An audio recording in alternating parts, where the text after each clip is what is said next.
Hello, everyone. It's me again, Jonah, for today's vlog, for today's video. Ayan guys, before that, story na lang muna tayo ngayon. Maraming nagsasabi, ano nga ba ang buhay pag naboboarding house ka? Para sabihin ko sa inyo, hindi po ganun kadali. Ganun naman talaga ang buhay, hindi ba? Hindi sa lahat ng oras masaya ka at hindi rin sa lahat ng oras ay may problema ka. Pero hindi ibig sabihin po niyan guys, ay hindi mo na masasabi na hindi best memories pag nagbo-boarding house ka na. Di porket nagbabayad, di porket malayo sa pamilya, ay malungkot ka sa buhay. Depende talaga yan sa mindset ng isang tao.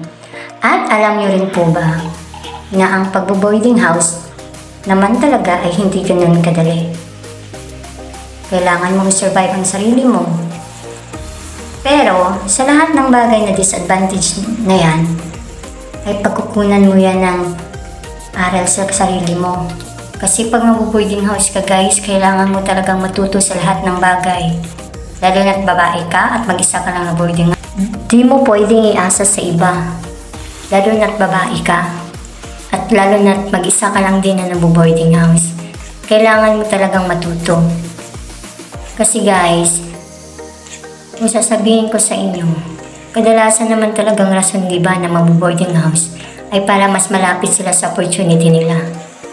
Yung iba naman, malapit sa school, kasi walang school na malapit sa barangay nila o saang lugar sila nakatira. Kaya pumupunta sila ng city. Actually guys, dito ako sa city ng Kaboy ngayon, General Santos City. Ayan, pang ilang beses na ako ng boarding house dito sa General Santos City. Dati nasa Lagaw ako, and then yun, na 1 year, sobrang years na ata. Putol-putol lang yung pagstay ko, and then ngayon, nandito ako sa Kalumpang. So, based on my experience guys, lahat talaga pala ng una mong natutunan sa una mong pagpasok ng boarding house is madadala mo talaga kahit saan ka pa pumunta. So very worth it guys. Very worth it talaga. Na kahit man nagbabayad tayo, pero at least may matuluyan at nakakatulong sa opportunity ng trabaho natin o pag-aaral ng iba. Kaya, yun lamang guys, ang aking masasabi sa best memories ay yung learning sa sarili mo na dadalahin mo habang buhay. Thank you so much for watching. Kainan na po!